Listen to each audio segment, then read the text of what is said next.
Assalamualaikum warahmatullahi wabarakatuh.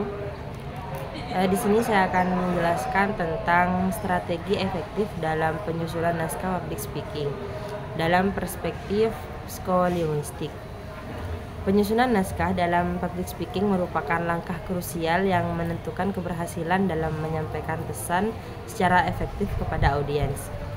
Strategi dalam menyusun naskah tidak hanya melibatkan pemilihan kata atau susunan kalimat, tetapi juga mempertimbangkan aspek psikologis dan linguistik yang mempengaruhi bagaimana audien memahami dan merespon pesan. Psikolinguistik membantu pembicara memahami bagaimana bahasa diproses oleh otak, bagaimana memori bekerja dalam menerima informasi, serta bagaimana emosi audiens dapat dipengaruhi oleh gaya bahasa dan struktur penyampaian. Dalam perspektif psikolinguistik, pemahaman tentang bagaimana audiens memproses informasi sangat penting.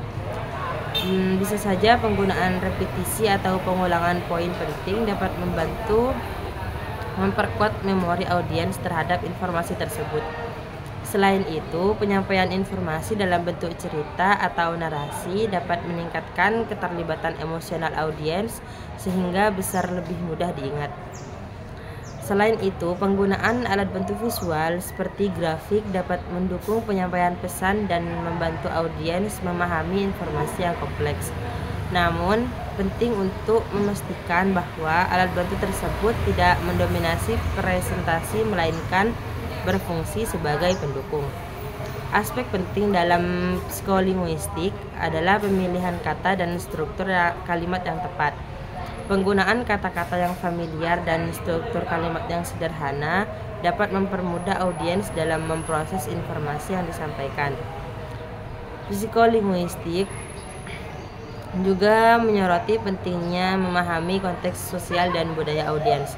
Latar belakang budaya dan sosial pendengar dapat mempengaruhi cara mereka menafsirkan pesan yang disampaikan.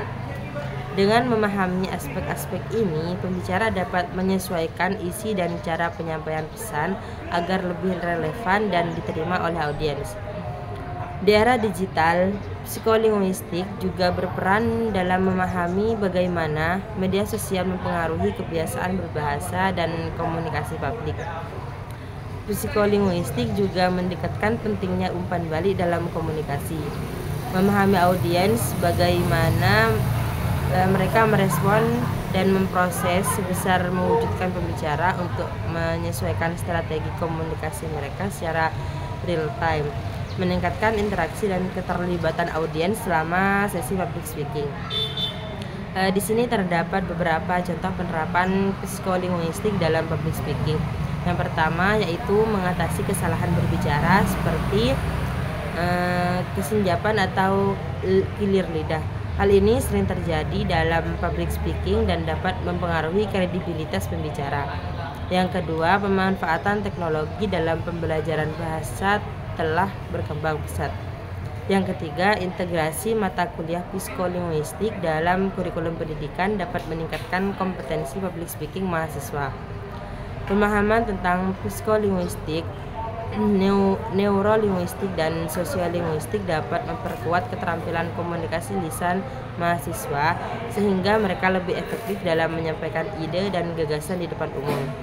Yang keempat, dalam konteks dakwah, pemahaman psikolinguistik dapat membantu pendakwah dalam menyampaikan pesan keagamaan secara efektif.